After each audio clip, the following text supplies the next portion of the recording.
Part 1, The Ashford Family Tragedies. The blueprint. They said the house began with a drawing that wouldn't hold still. The foreman, Edwin Pike, kept the rolled vellum in a tin tube beneath his cot, and each dawn he'd take it out, weigh the corners with horse nails, and stare at the ink lines until his head ached. The walls were wrong, corridors longer inside than out, windows that faced into other rooms, a second stair that climbed to meet a ceiling. He would redraw, correct, measure, and by evening the lines had shifted as if they were river water, not ink. "You've smudged it," Thomas Ashford would say, standing in his immaculate boots on the packed clay, his eyes bright with a hunger that had nothing to do with food. "Hold the plan up again." "No, rotate it." Edwin rotated it. What had been a pantry yesterday was now a slender room with no door and measurements that made no sense.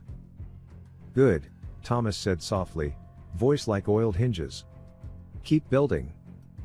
Men quit without collecting pay. Hammers fell silent at dusk.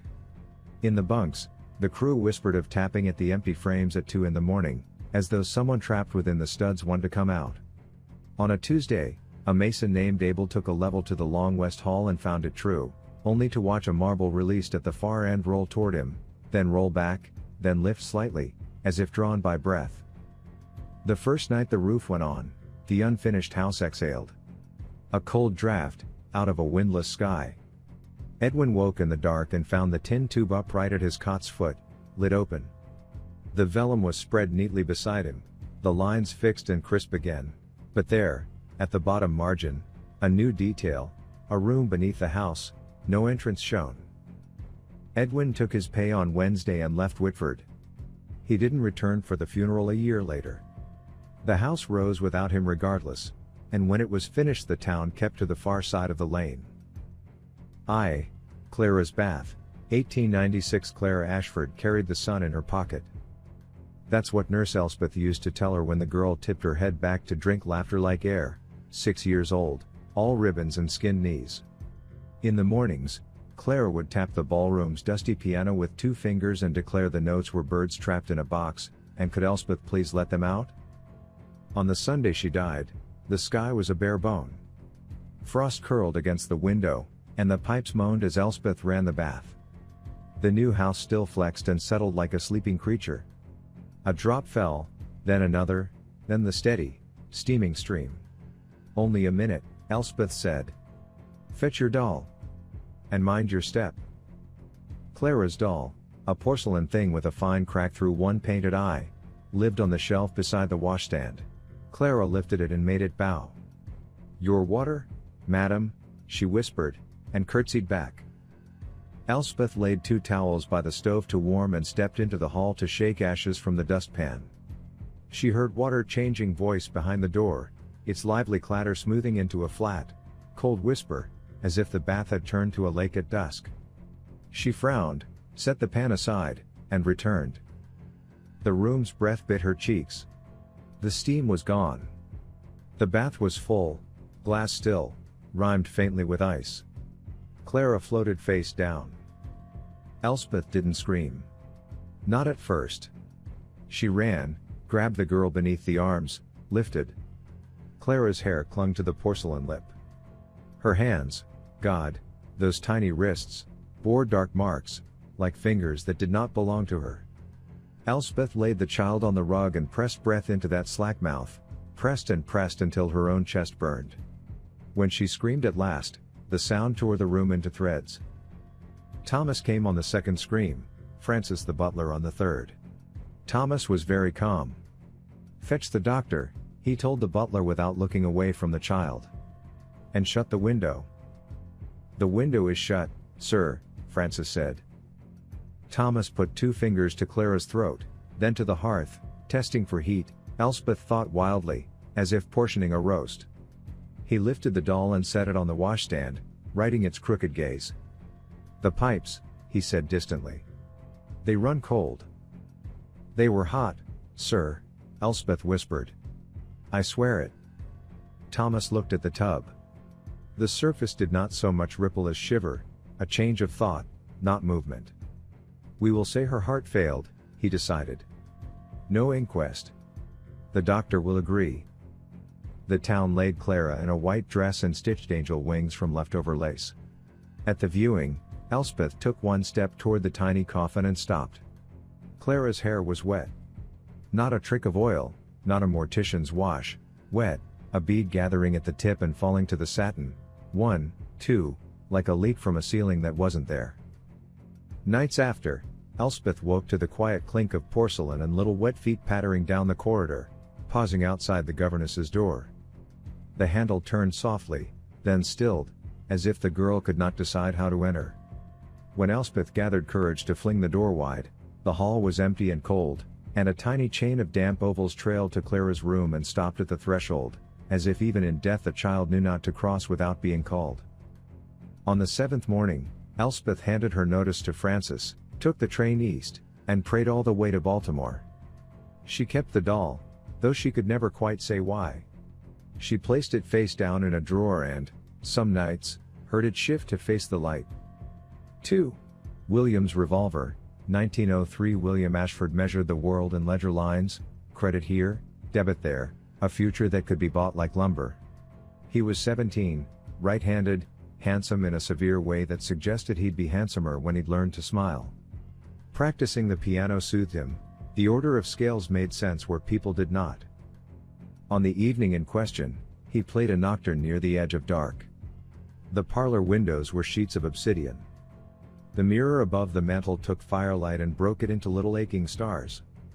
Francis came once to ask whether he would dine. William shook his head and played on. "You'll have to choose," said a voice from somewhere in the room when the last chord hung and failed. William stopped, though he had not removed his hands from the keys. "Choose what?" "Whom you belong to," the voice said. William looked at the doors, at the corners, at the ceiling rose. He rose, too, keeping the piano between himself and the room. "Father?" "No." The voice was the sound of breath through a keyhole. He made a promise and left it unfed. William crossed to the cabinet where he kept his revolver. He had bought it after an argument with a boy in town, silly, proud, and already regretted. The metal was cool as river stone in his palm. "Who are you?" he asked. "Not who," the voice said, amused. "What?" A draft slipped along William's cheek, not cold, but damp, like exhalation. The house taught him how to build the room. "We are what is owed." "I don't believe in," he began, and the hammer clicked without his touch, once, twice, 3 times, each click a soft knuckle against his spine. "William?" His sister Ellen's voice, outside the door. "Are you?" "Go to bed," he barked. His voice shook embarrassingly. "I require quiet." Silence, and then the creak of her steps retreating. He placed the revolver on the piano and sat again, fitting his hands to the keys, willing the muscles to remember the safety of scales. The first note sounded wrong, as if the room were a fraction taller. He tried again. The second note wavered, as if some glass deep in the walls hummed an answer. "Choose," the breath said, closer now, at his ear. "Stand with him or with us.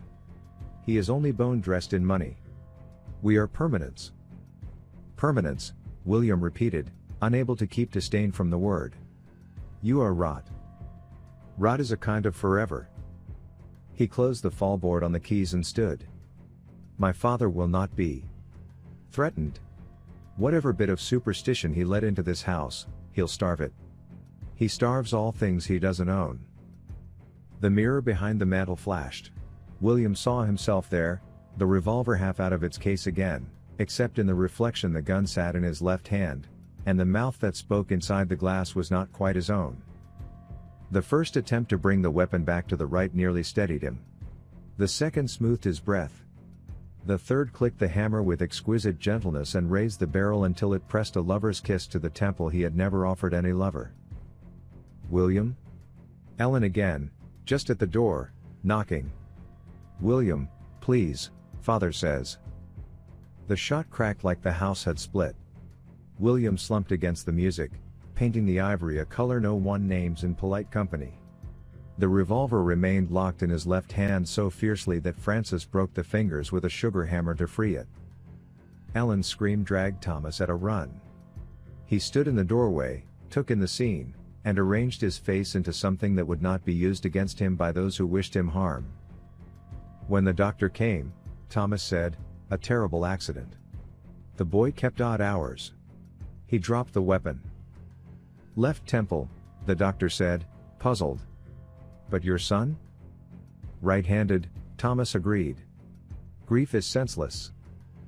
They buried the boy in a suit the color of rainwater. That night the parlor sounded the oldest song it knew, a single broken scale, stop-start, with a faint metallic click. Click. Click, keeping time, though the pistol had been oiled, emptied, and locked in a chest beneath Thomas's bed. 3. Agnes's walk, 1912. The winter Agnes vanished. She slept with her forehead pressed to the window pane until it left a frost-white spot above her eyebrow. She had once been a woman of clear thoughts and careful dresses. Since Clara's death and William's, the fabrics had grown too heavy, the rooms too close.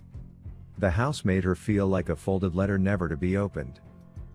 "Mother," Ellen said at breakfast, arranging marmalade like sun in the dish. "Please eat." "I have eaten," Agnes said, though no one could recall when. Her eyes were the color of weeks-old snow. At night she stood on the back landing and watched the black Sema forest. Sometimes a light winked between the trunks, lamp or will-o-wisp, cannot say. Sometimes she lifted a hand as if greeting someone just inside the trees, then dropped it when footsteps approached behind her. When she spoke to herself, the servants heard nothing but a choked hum, like wind in a jar. On the last evening, the house was brittle with cold. Agnes wrapped a shawl about her shoulders and tucked the edges in with a child's care. "I'll just walk," she told no one, and stepped out into the white breath of her own making. Ellen saw her from the stairwell and called once. Agnes did not turn. Francis fetched a lantern and followed a respectful distance, as if accompanying a sleepwalker. The snow held Agnes's small boots perfectly, a copious labor. 20 yards into the trees, the prints stopped as cleanly as if a knife had cut the bottom from the world. "Mrs. Ashford?" Francis held up the lantern. The woods held their breath in a way that made the hairs along his wrists rise. He walked 6 paces past the last print. The snow there was unmarked. He went back, searched left, then right. He found the shawl snagged on a spruce bough at shoulder height, a little smear of red along the lace, blood or winter berry, he could not tell. He took the cloth down and pressed it to his nose. It smelled of cold, of lavender, of the smallest trace of blue smoke. They brought dogs and men and hope. The dogs circled the prints, confused, then sat and whined at the dark. Men cut the air with their voices until even the trees flinched. None of it mattered. Agnes had stepped from this world into the next the way a hand goes through water, no ripple, no seam. Every February after, the house faced a woman at the tree line, hair loose, shawl fluttering when there was no wind, eyes lit with a reflective animal light. On the 5th anniversary, Ellen went to the door and opened it to the cold. "Mother?" she said, very softly. The figure in the trees tilted its head like a deer catching the scent of salt, then became snow and shadow and nothing at all. 4. The fire, 1928. The servants had dwindled to a skeleton crew by 1928. Francis, who knew where every drawer stuck and every stair sighed, Marla, who had been scouring since she was 12 and could smell mold growing through paint, and 2 boys who carried coal and listened to doors with their eyes wide. The family, now only Thomas and Ellen, lived in fewer rooms, leaving the edges of the house to dust. Light fell oddly in winter through stairwell windows, as if it had been bent at a wrong angle and forgot how to straighten. Marla took to humming while she worked because when she didn't, she mistook the quiet for a listening thing. The fire began in the west bedrooms. The first sign was not smoke, but laughter. Marla was shaking sheets in the corridor when she heard it, the bright, careless squeal of small children, the way they laugh when they're trying to hold water in their mouths and fail.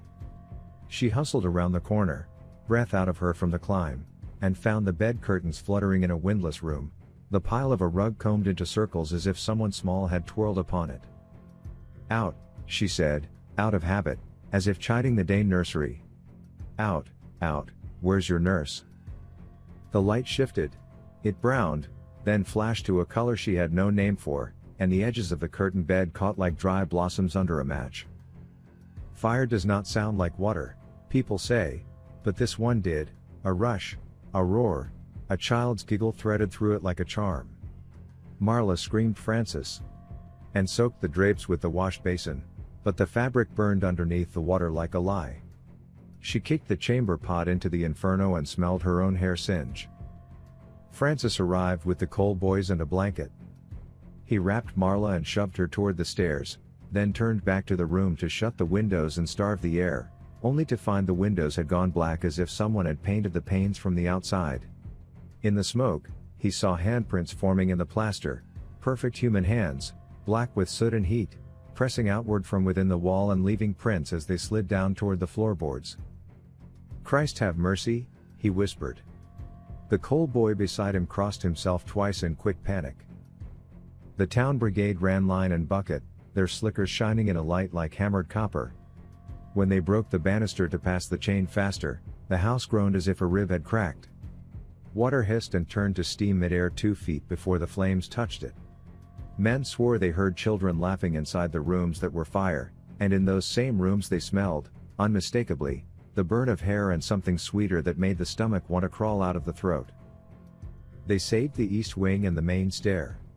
The west rooms burned to ribs and ash. No bodies lay in the cinders, only warped nails, buckled bed rails, a panel of plaster with 5 blackened handprints impressed into it like fossils. Marla washed the crew's slickers. For weeks, even in new water, they smelled faintly of singed hair. She told herself the laughter had been air in vents and refused to go upstairs alone after dusk ever again. Thomas instructed the carpenters to board the ruined rooms and forget they existed.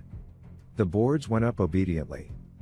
Behind them, on some winter nights, a door no one had built clicked shut, then clicked open, like twins playing hide and seek. Thomas's End, 1931. Thomas Ashford had a way of believing things into being. Or he had, once.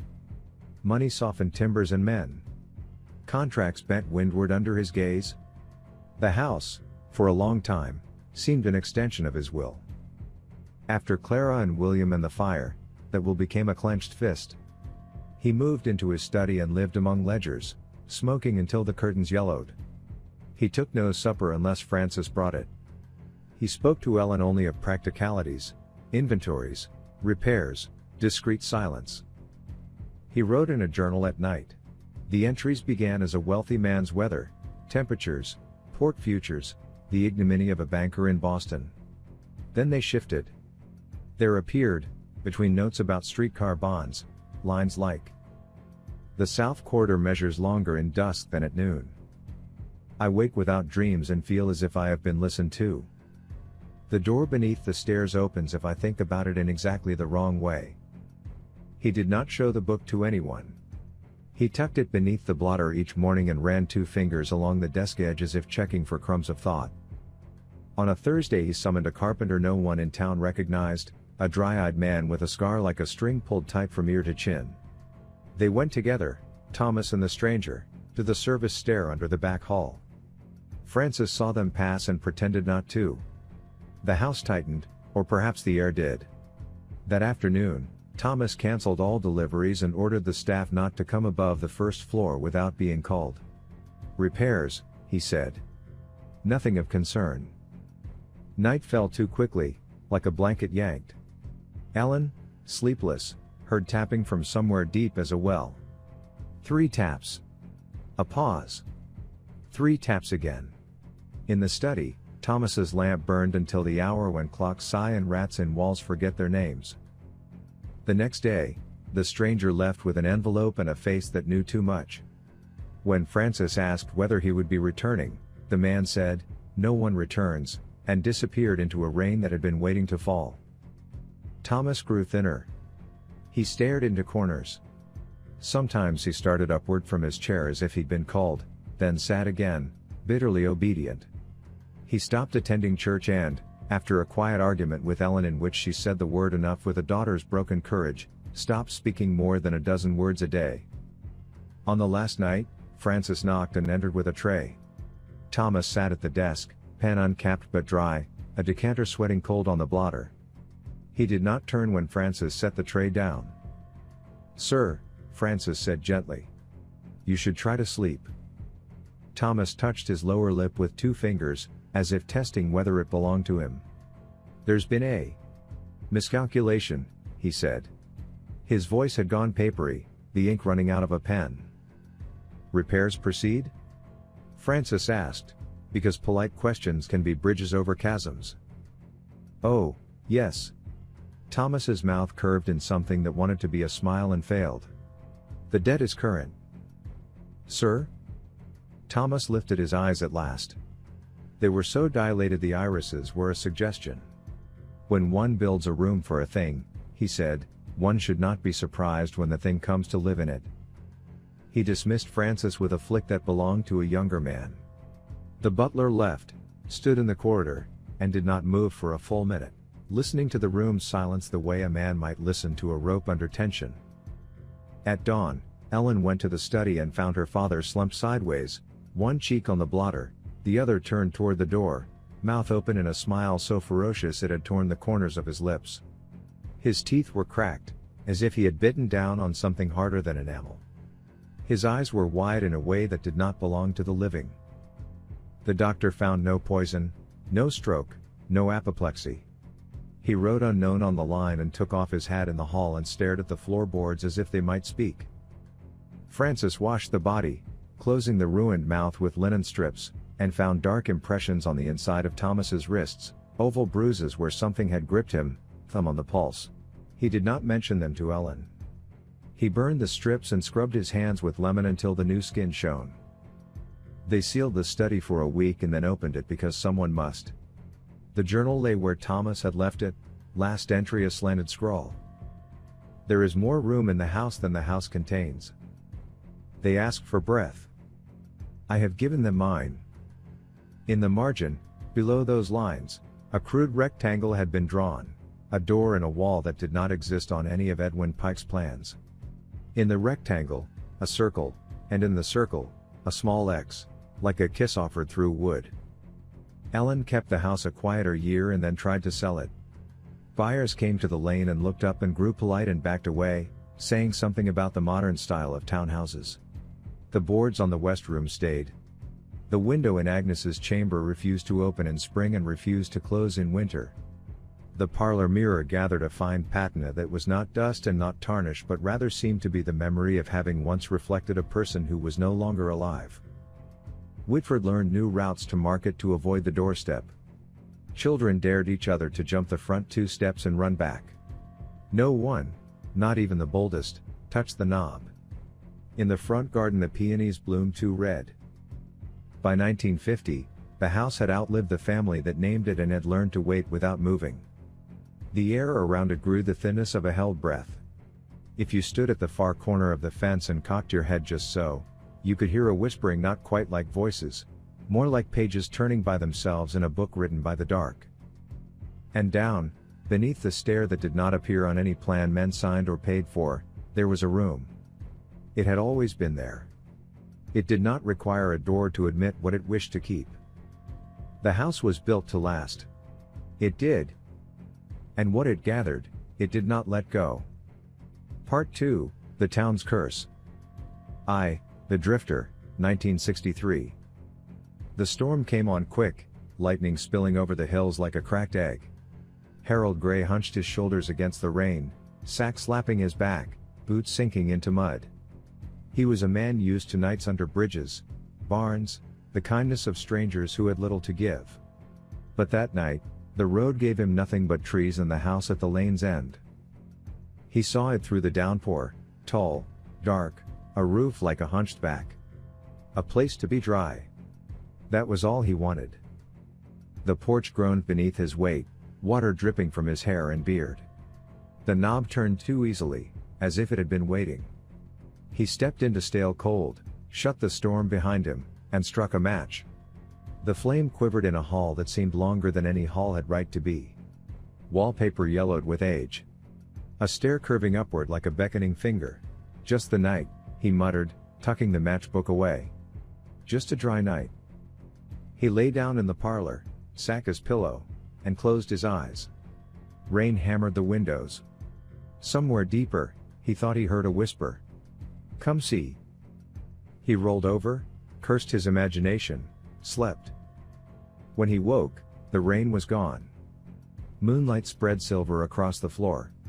And he was not alone. Dozens of eyes gleamed from the dark corners. Eyes without bodies. Eyes blinking too slowly. They hovered, then sank into the walls, leaving trails of wet darkness behind. A whisper slid into his skull. We've none of our own. We need yours. He tried to bolt for the door. It slammed shut before he reached it. His knees buckled, his hands clutched his face, he screamed as a wet coldness touched his eyelids. It wasn't hands. It was mouths. When they found him 3 days later, wandering barefoot down Main Street, his sockets were smooth, pale hollows. He babbled scripture, clawed at the air, begged to be blindfolded. They needed more eyes, he wept. So I gave them mine.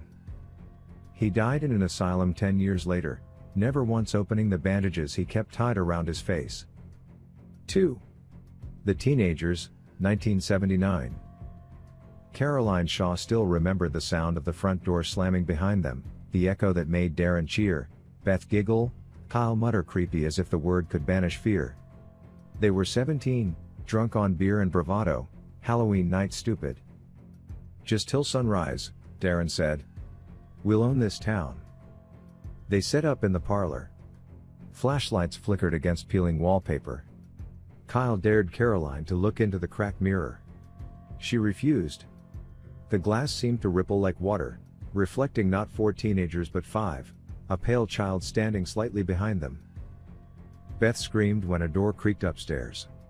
They laughed it off, but their laughter shook. By midnight, the house was colder than October had any right to be. Caroline's breath fogged. She clutched her jacket tighter. Did you hear that? A child's laugh. From the burned-out West Wing. Darren went to check, flashlight swinging. His beam cut across black handprints smeared along the wall, fresh, glistening. Paint, he said. But his voice trembled. The laugh came again, closer. Beth vanished first. One moment she was beside Caroline, whispering that she hated this, that she wanted to leave. The next moment Caroline's flashlight showed only empty floor. Beth's backpack slumped open, her flashlight rolling in a slow circle. Kyle screamed her name. His voice dissolved into static, like a radio losing signal. Then it was just Caroline. She ran. She didn't remember how she made it out. Only the cold rush of dawn, the sight of the street under her bare feet. Her fingernails were gone, torn bloody from clawing at the locked front door. When neighbors found her, she was muttering through cracked lips. They're under the floor? They're still under the floor. She never spoke again. Her hair turned white by prom.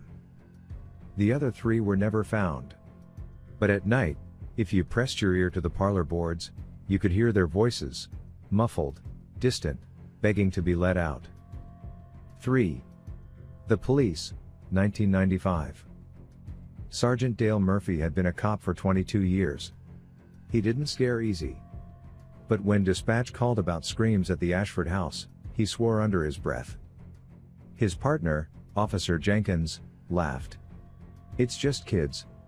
You're not scared, are you? Murphy didn't answer.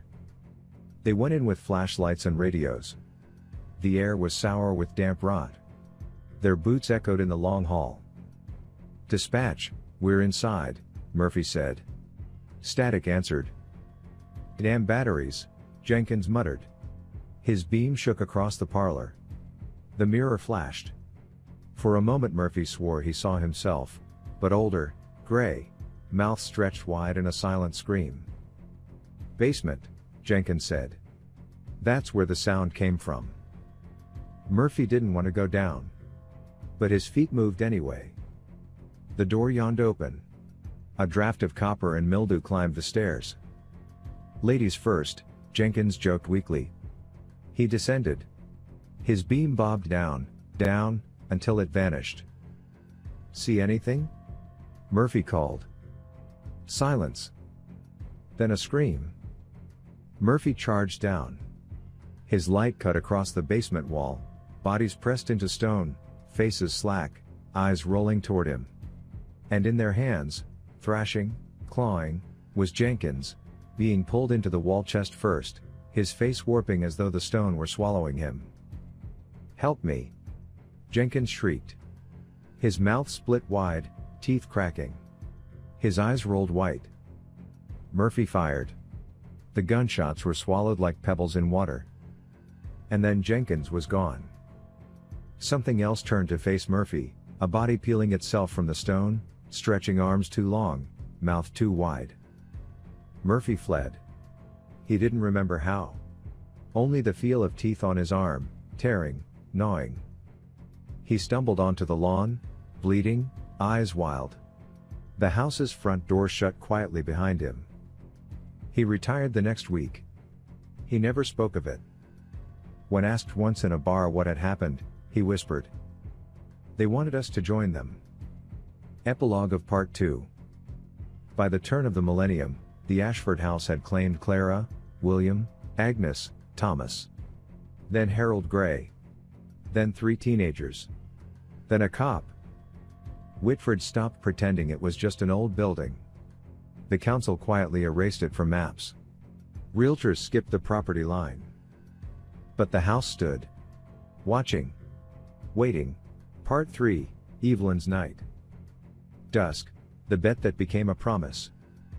Evelyn Hart packed like an engineer, not a thrill seeker, 2 flashlights, 1 headlamp, a hard-shell lantern, spare batteries in a labeled pouch, a 50-foot roll of mason string, chalk, a pocket tape, a folding utility knife, a thermos of coffee, a protein bar, a sleeping bag with a clean liner, and her phone set to airplane mode to preserve charge. She wasn't here to prove bravery. She was here to disprove a story. Text me at sunrise, Mark had said. He tried joking but couldn't keep the worry from his eyes. And don't go in the basement, she finished, smiling as if the warning were adorable instead of the small cold thing it planted under her ribs. I heard you. She arrived as the sky ironed itself flat. The house rose at the lane's dead end like a shipwreck beached in trees. Up close, the porch boards flexed under her weight, and she noticed, as every story claimed, the ragged grooves along the rail, as if hands had held fast while something stronger had pulled from within. The knocker was a lion's head, its eyes flown with age. When she touched the brass, the door yawned open by itself, and the house let out a thin, stale breath. Drafts, she said out loud, because sometimes the sound of a sane voice is a talisman. Stack effect. Temperature gradient. That's all. The parlor took her the way a mirror takes a face. Cracked gilt frame. Mantel. The old mirror above it, silvering gone to bruise. The single-eyed porcelain doll sitting on the mantel as if posed to greet a guest. The piano in the corner worn to hush. She unrolled her sleeping bag with deliberate motions and set her lantern just off-center. Engineers know how to light a room without blinding themselves. She chalked a line along the threshold. A habit from fieldwork in loud factories, marked the starting place. The white line looked fragile against all that dark. Just a house, she said again. But the walls ate the words and gave back nothing at all. 7 p.m., baselines. Because disproving a story starts with measurements, she took out her tape. The front hall, on the blueprint she'd found in the county clerk's office, ran 28 feet from the door to the stair. She anchored the tape at the sill and walked heel to toe down the boards. 31 feet, 3 inches. Old wood swells, she murmured, though swelling did not add space. She chalked the distance into the floor and wrote the time beside it. In the bitter light from the lantern her handwriting looked like someone else's. She strung Mason's line down the hall, pulling it taut and tying off a neat cleat hitch on the newel post. The line hummed a little in the still air, as if a breath she couldn't feel passed over it. Her phone, briefly off airplane mode, Found a whisper of signal and a new voicemail from Mark. It was 30 seconds of silence and, at the very end, a long exhale, as if someone who had been holding their breath too long finally let it go. She put the phone away. She had promised herself she would be rational in here, and rationality is a discipline. You keep doing the next measured thing. 8 p.m. Orientation. The house introduced itself by degrees. A floorboard near the hearth remembered old music and sighed when she crossed it. The chandelier, tilted, a few crystal drops missing, made a tiny clink at the edge of hearing. Far away, a door thought about being closed and then, slowly, decided. Evelyn sipped coffee from the thermos. The heat didn't seem to reach her hands.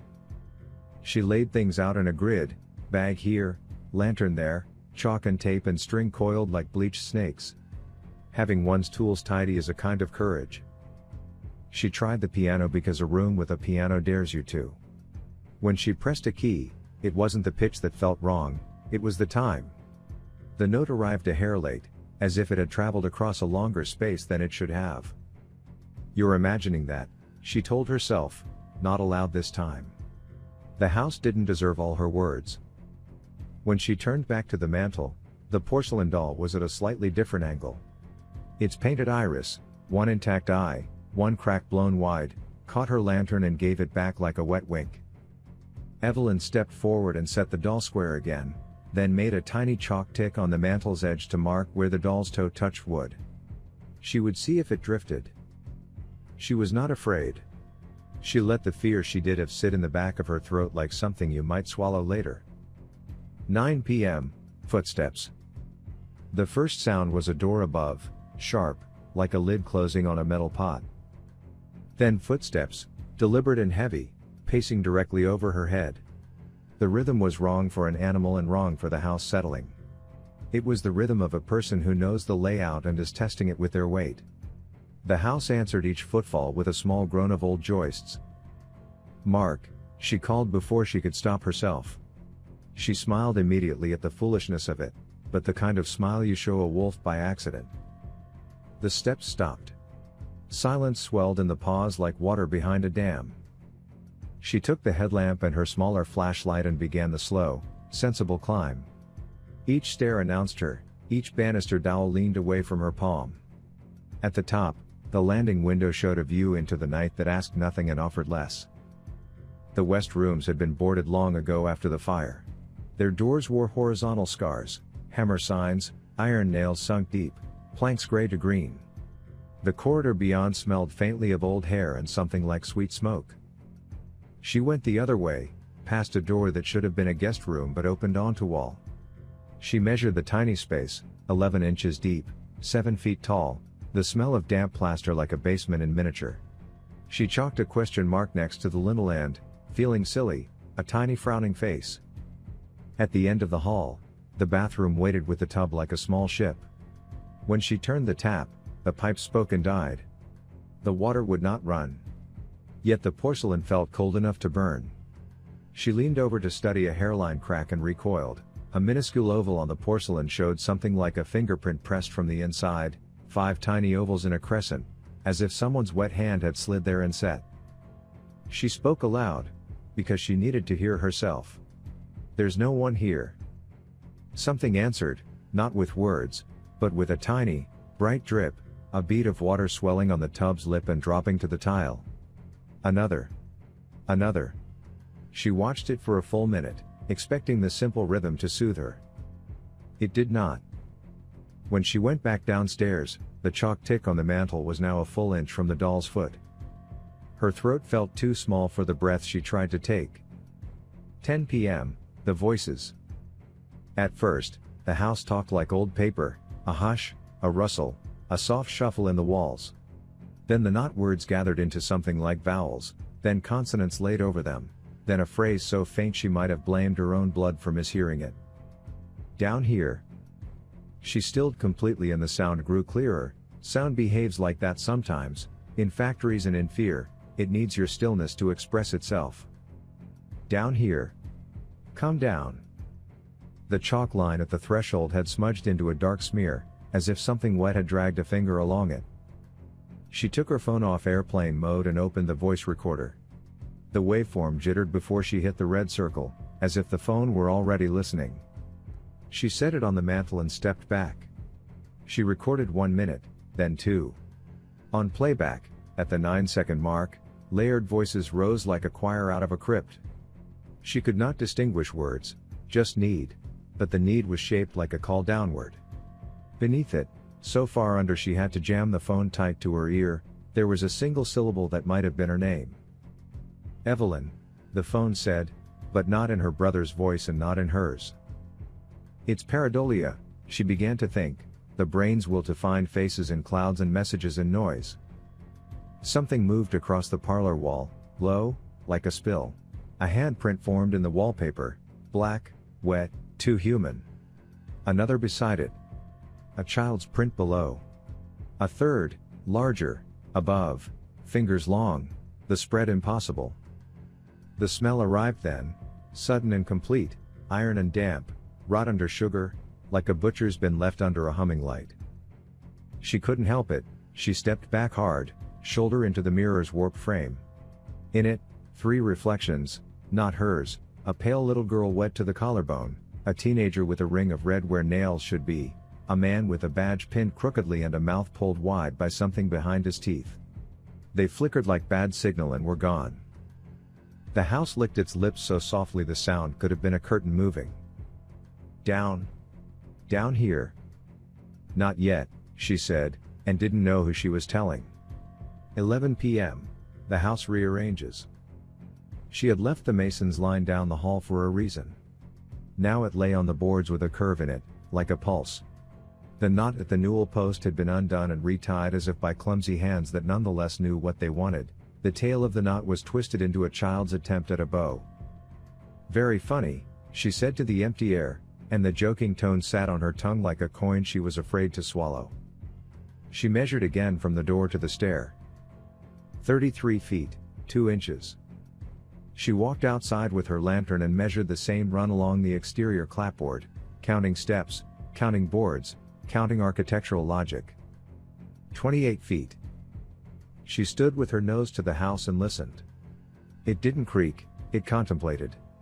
It had that animal stillness that precedes the jump. When she went back in, the door did not want her to.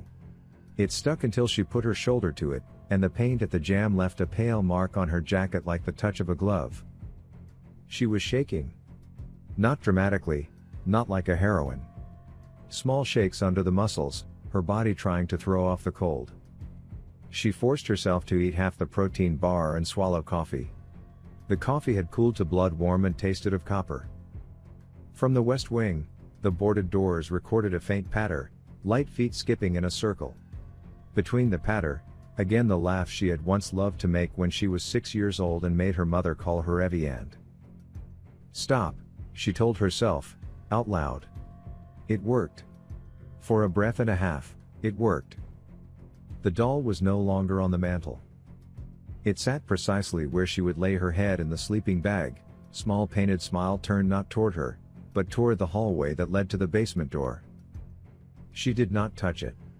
The knowledge was not superstition, it came from a place in her that knew about turbines and tolerances and breaker panels, the part that knows when you are already too close to a live bus.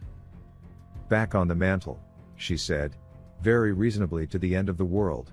When I get back? In the same reasonable voice, because there's nothing in the basement except air and old concrete and stories. The house, delighted, held its breath to hear what she would do next. Midnight, the door below. The basement door had been painted a practical black long ago, the kind of paint that hides watermarks and the long raking fingers of ducks.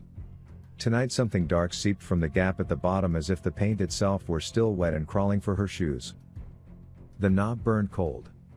Cold with intention, not cold of weather, the cold you find when you open a freezer and remember a hand you've once let go. She didn't turn it. Instead she did the most stubborn thing she could think to do. She went back to the parlor, zipped her sleeping bag to the chin, and lay down in the exact middle of all the measurements she had made.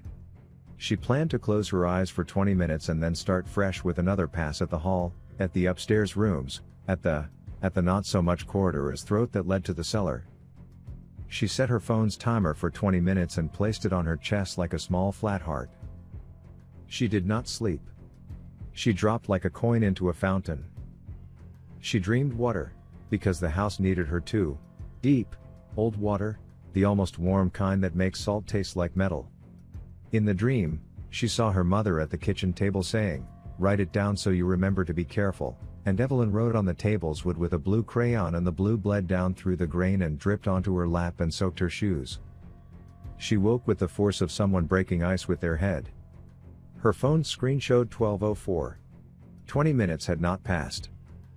The doll was nestled against her shoulder, under the sleeping bag's lip, its single painted eye so close it took a whole second for her brain to understand the curve and the white. She didn't speak this time. She stood, picked up the doll with 2 fingers like a specimen, and set it gently on the mantel. Its ceramic was damp. 1 a.m., mirror room. She went looking for proof that would make a sane person nod. She found the study. The door had swollen in its frame and made a loud sucking sound when it opened. The room held a water-stained desk, a straight-back chair, a blotter turned the color of steeped tea. On the desk lay a leather-bound ledger with no title on the spine.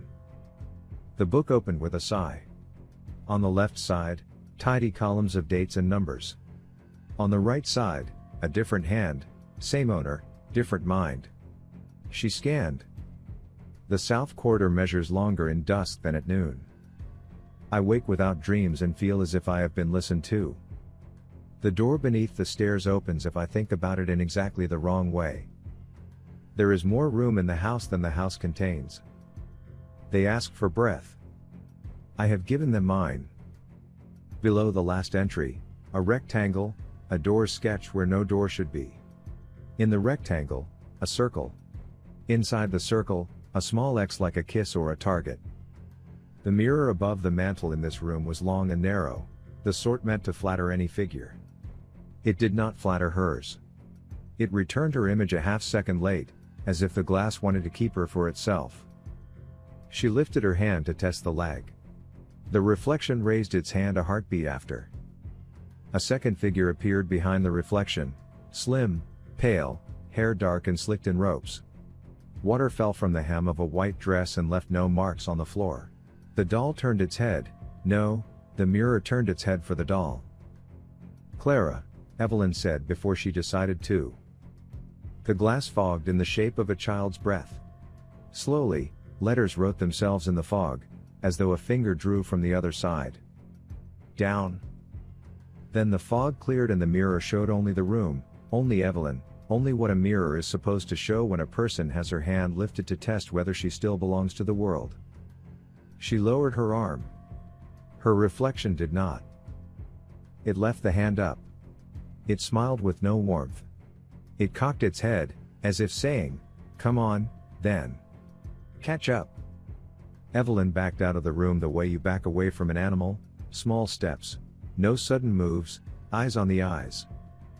In the parlor, the chalk tick on the mantel was now 3 inches from the doll's toe and the doll faced the hallway like a compass needle. 2 a.m., the false exit. She did not intend to run. She walked briskly to the front door, which is what you do when you have had enough of a lab and its noise and its variables. She put her hand on the latch and, because she is the kind of person who checks, that old jolt of sense made her glance back at the chalk line on the floor to witness if anything would change when she crossed. She opened the door and stepped into night that was somehow thicker than night. The lane did not lie down the way it had before. The trees had drawn a little closer across the road, their branches a little more on purpose. Far off, where the town should have thrown a few sleep-soft lights into the sky, there was a felt blackness like a curtain pulled and pinned. She breathed. She could go down the steps. She could keep going.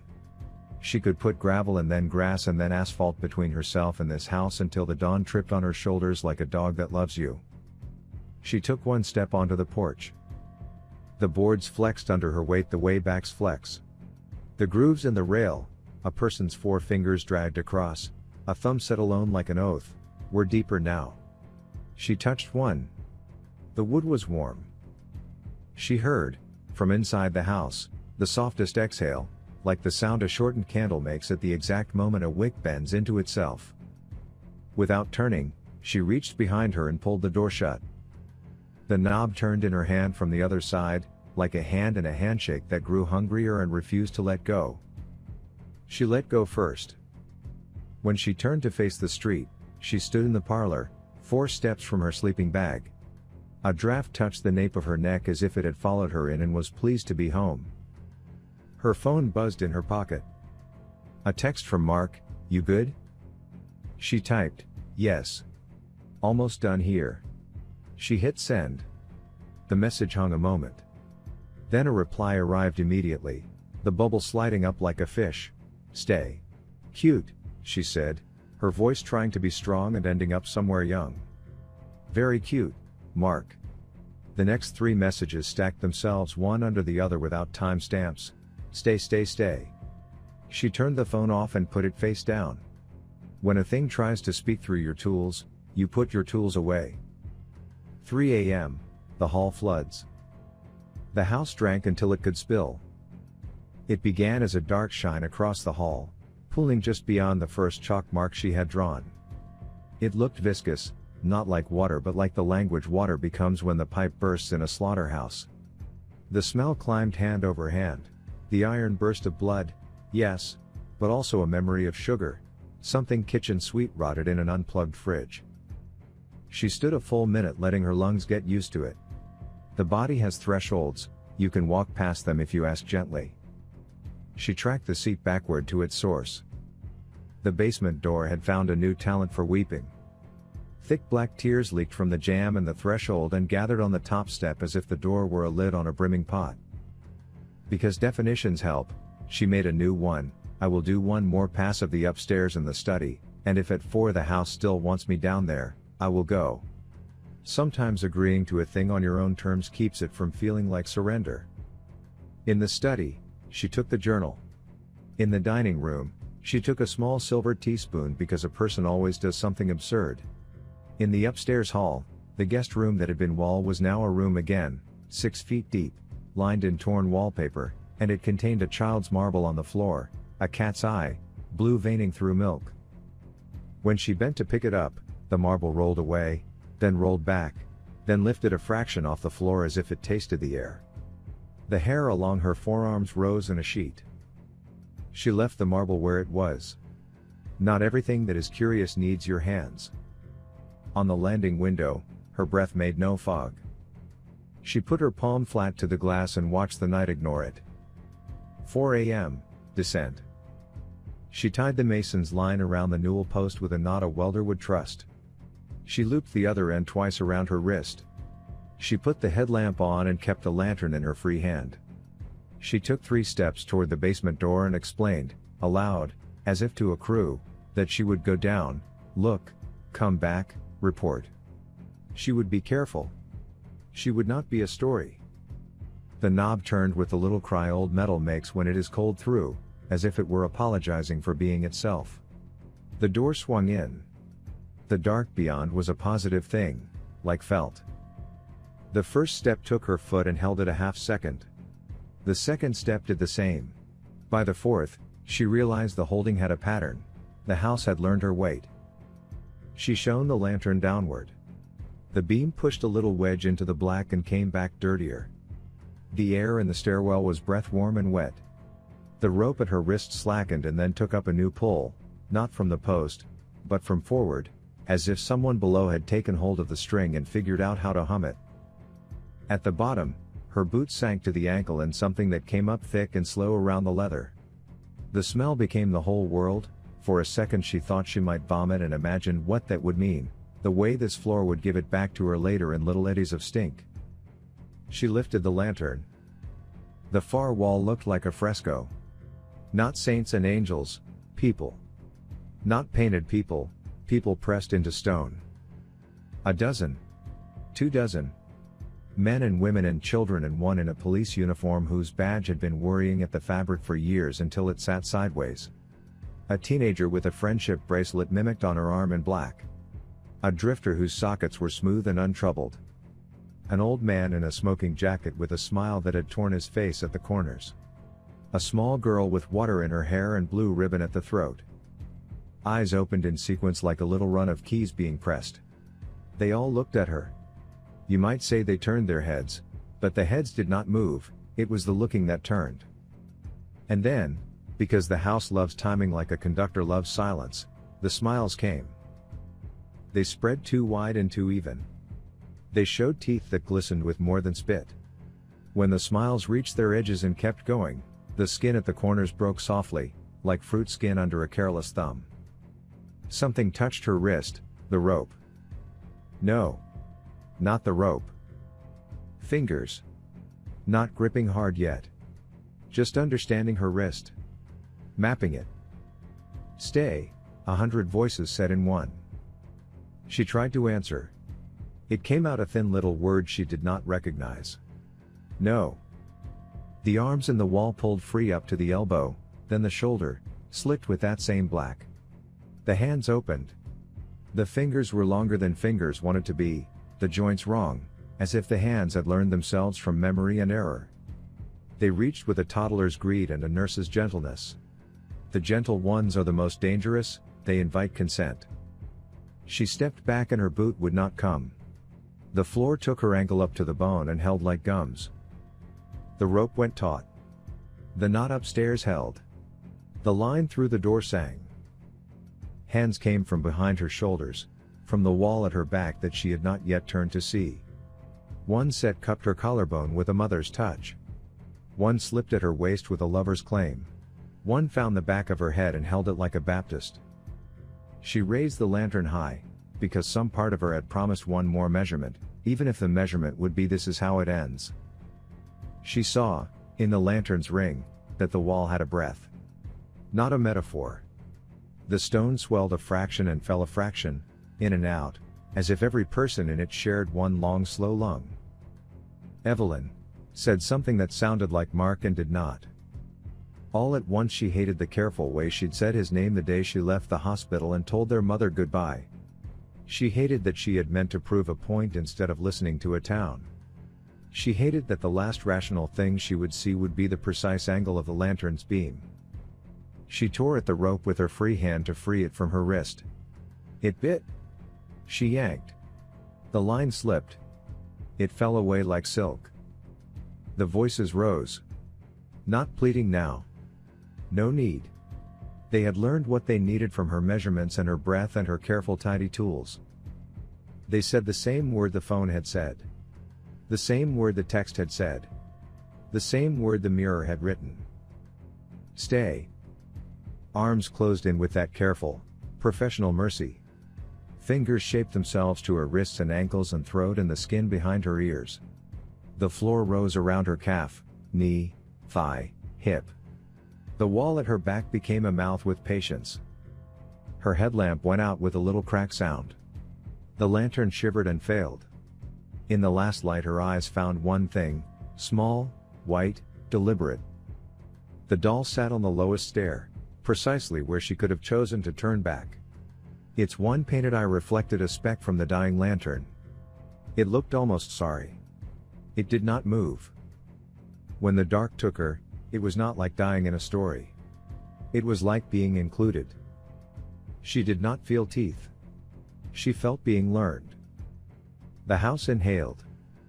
And then there was only the sound a room makes when it has one more breath than before. Part 4, The Aftermath. Dawn on Ashford Lane. The sky was the pale gray of ash when Mark Hart pulled his car onto the shoulder at the end of the lane. He dozed fitfully in his chair most of the night, phone clutched in his hand, half expecting a text from Evelyn to appear at any second. Still alive. Told you so. But no text had come. The house loomed through the thinning fog. Even in daylight it seemed darker than its surroundings, as if the sun bent itself around the roof. Mark sat for a long moment, engine ticking as it cooled, fingers drumming the wheel. She's fine, he muttered. She's just sleeping. Or she lost track of time. But he didn't believe it. He grabbed his jacket, shoved his hands in his pockets, and walked the gravel lane. Birds should have been singing by now. They weren't. The silence was heavy, damp, Wrong. Inside. The door stood slightly ajar, as though Evelyn had stepped out for air and forgotten to shut it. Mark pushed it open, wincing at the drawn-out groan of the hinges. "Evelyn?" His voice echoed back at him, thin. The parlor lay neat. Her sleeping bag, folded with a precision he recognized from her. The lantern stood upright on the mantel. Her chalk, her tape, her neat little bundles of string, arranged exactly as she would have left them at the end of an experiment. Only her phone was missing. "Ev?" He took another step. The boards sighed. The mirror above the mantel reflected him back. For just a heartbeat, he thought he saw someone else there, a pale girl with wet hair standing behind his shoulder. He spun. Nothing. The porcelain doll sat in the center of the mantel, head tilted slightly. Its one painted eye gleamed in the morning light. He didn't remember it being there when Evelyn packed it years ago with the other toys their mother had kept. Mark crouched. That's when he saw it. The handprint. On the parlor wall, half hidden by a picture frame, was a fresh mark. Black, glistening, wet. A handprint. The size was unmistakable, Evelyn's. He knew the span of her palm, the length of her fingers. The print trailed downward, streaking to the baseboard, then disappearing into the floor as though she had been dragged through. Mark's throat closed. "No," he whispered. "No, no, no." The doll had shifted. It faced the print now, its cracked eye fixed on the smear. Mark stumbled back, heart pounding. He almost ran for the door, almost tore down the lane, almost swore he would never return. But something stopped him. A sound. The voice in the walls. At first, he thought it was the wind under the eaves. A low hum. Then it sharpened. Became clearer. A woman's voice. Faint. Broken. Coming from the wall itself. "Mark." He pressed his ear to the plaster. His skin went clammy against the cold surface. "Come down." His sister's voice. "Evelyn." He jerked back. The house exhaled, boards creaking, mirror trembling in its frame. "We've been waiting." The voice was joined by others, layered, tangled, men and women and children. Some sobbing. Some whispering. All calling. And Evelyn among them. Mark's choice. He staggered to the front door, sunlight only a step away. His hand hovered over the knob. Behind him, the house breathed again. Whispered again. Called again. "Stay. Down here. Mark." His knees nearly buckled. He almost turned back. Almost. But fear, raw, primal, ripped him forward. He shoved the door open and fled into the dawn. The house stood silent behind him, patient. The house today. Years later, the house still waits at the end of Ashford Lane. The boards groan when no one steps on them. The windows reflect shadows no one casts. If you stand in the parlor, and you press your ear to the wall beside the fireplace, you can hear them. All of them. Clara, William, Agnes. Harold Gray, the teenagers, the cop. Evelyn Hart. Their voices rise together, a chorus of need and hunger. And woven among them, one voice clearer than the rest. A woman's voice, sobbing and begging, calling for the one person she trusted most. "Mark. Please. Come down." The house exhales. And waits. Because the house at 312 Ashford Lane never lets go.